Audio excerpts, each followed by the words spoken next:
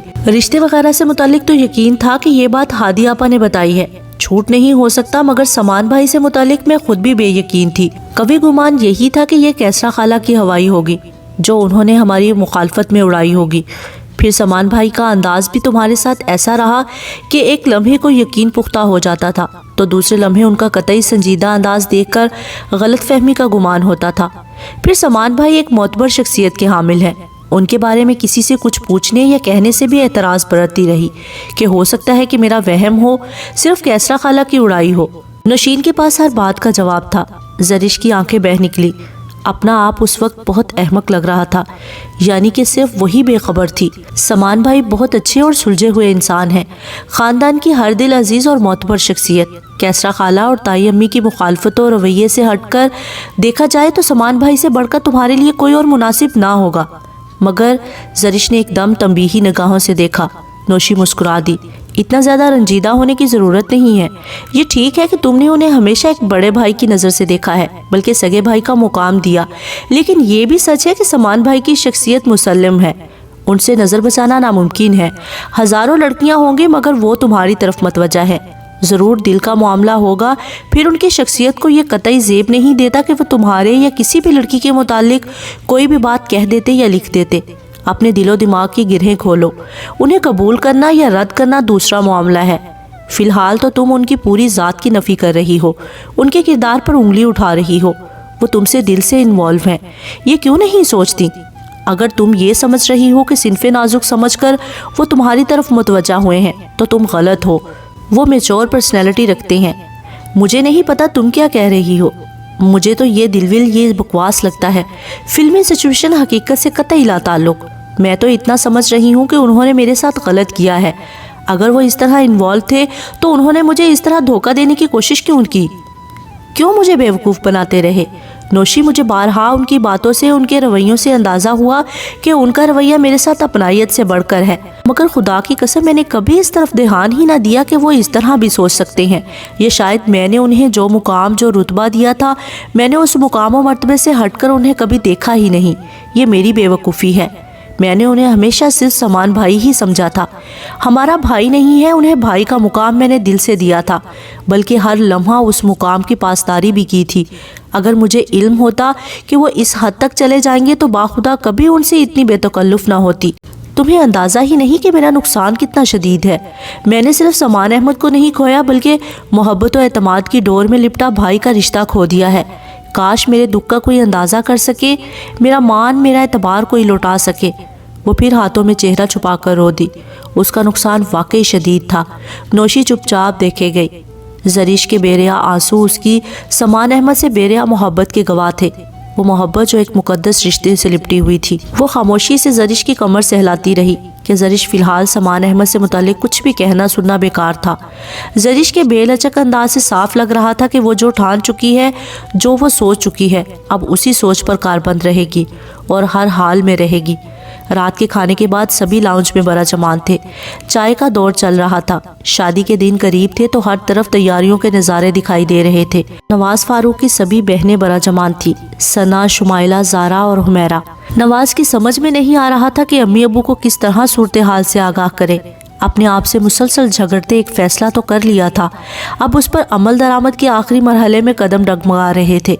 جی چاہ رہا تھا کہ اپنے فیصلے سے ایک دم مکر جائے، شارق سامان کو کہہ دے کہ اپنا بھگتان خود بھگتے، اس بھگتان میں اس کا قطعی کوئی حصہ نہیں۔ مگر نویرہ احسان اور آنے والے حالات کا تجزیہ کرتے جب نواز فاروق نے اپنے متوقع رد عمل کا جائزہ لیا تو اسے صرف ایک ہی صورت نظر آ رہی تھی، انکار، صاف انکار۔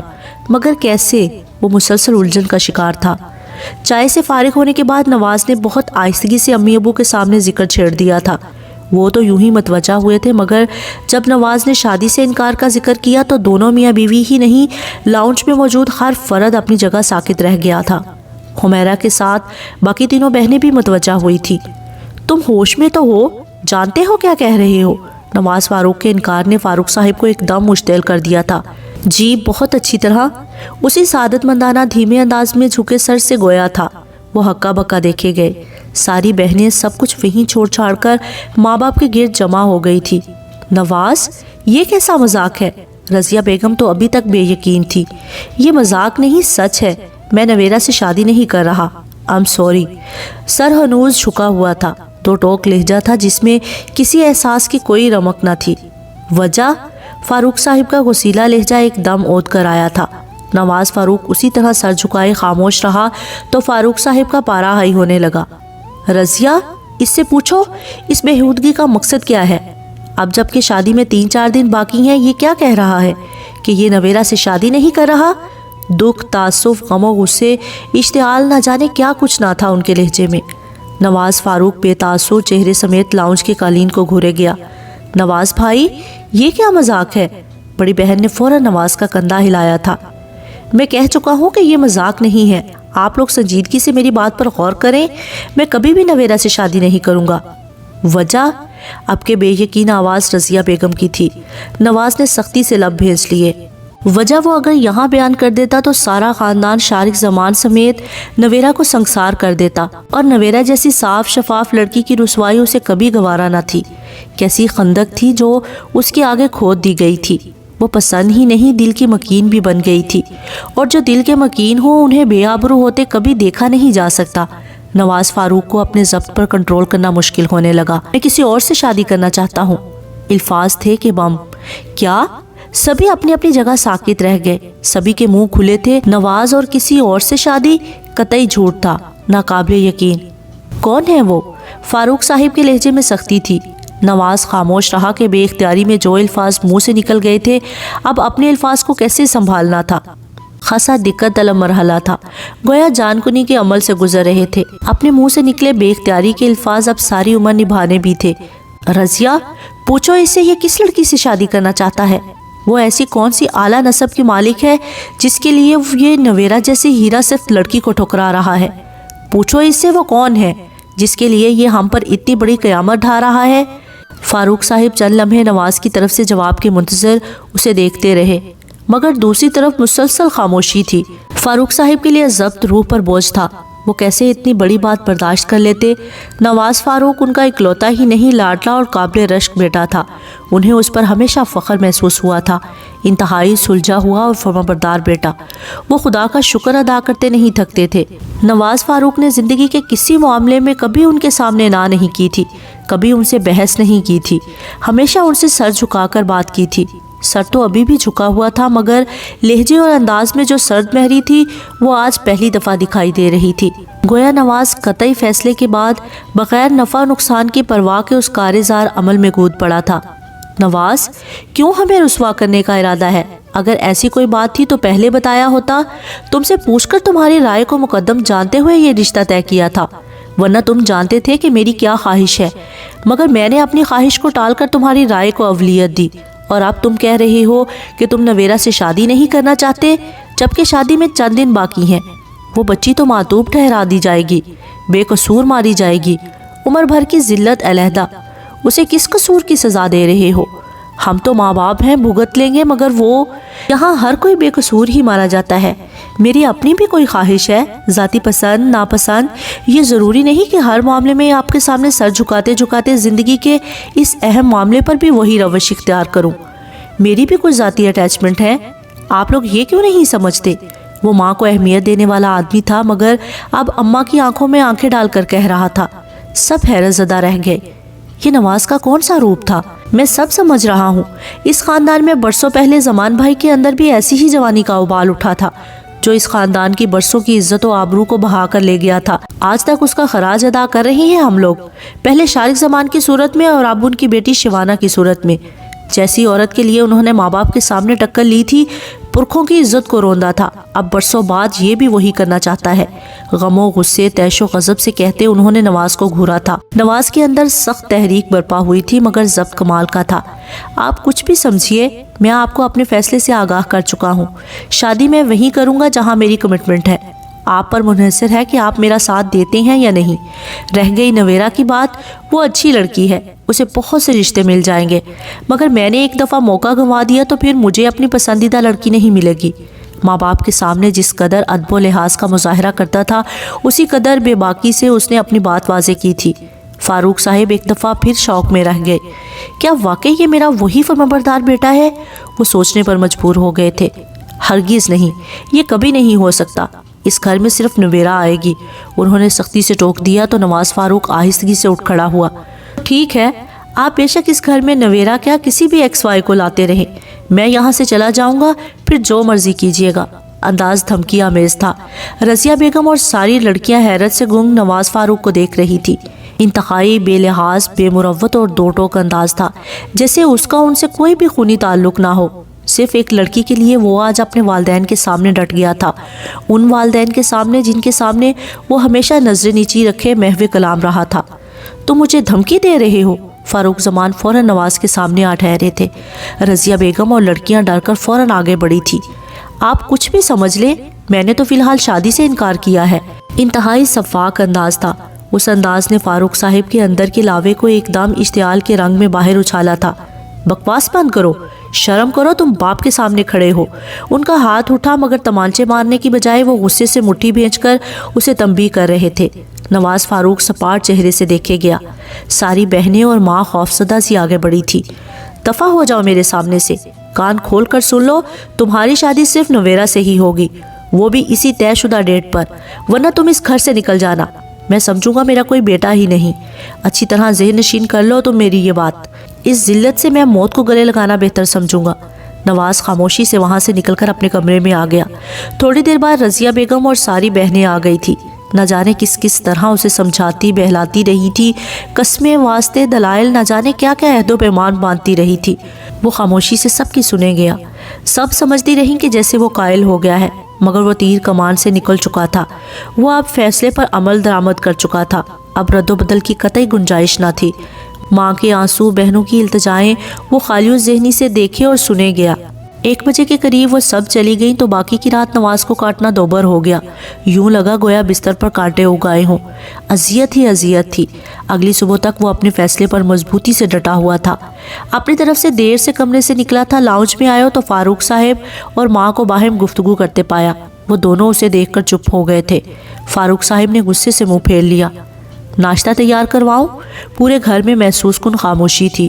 نواز نے نفی میں سر ہلا دیا، پھر آہستگی سے باپ کے سامنے صوفے پر آ بیٹھا۔ کتنے پل خاموشی سے سرک گئے۔ تم نے کیا سوچا ہے؟ میرا خیال ہے کہ تمہارے دماغ کی جو پھرکی گھومی ہے وہ اب واپس اپنی جگہ پر آ چکی ہوگی۔ شادی سے انکار کرنا اتنا آسان نہیں، اور وہ بھی نویرا جیسی لڑکی کے ساتھ۔ اس خاموشی کے طویل دورانیوں کو آخرکار فاروق صاحب کی بے لچک آواز نے ہی توڑا تھا۔ نواز نے خاموشی سے باپ کو دیکھا۔ میرا فیصلہ ہنوز وہی ہے۔ نواز؟ رضیہ بیگم نے شوق سے دیکھا۔ رات جس طرح انہوں نے اسے سمجھایا بہلایا تھا، ان کو یقین تھا کہ وہ راضی ہو گیا ہوگا، مگر اب پھر وہی ضد۔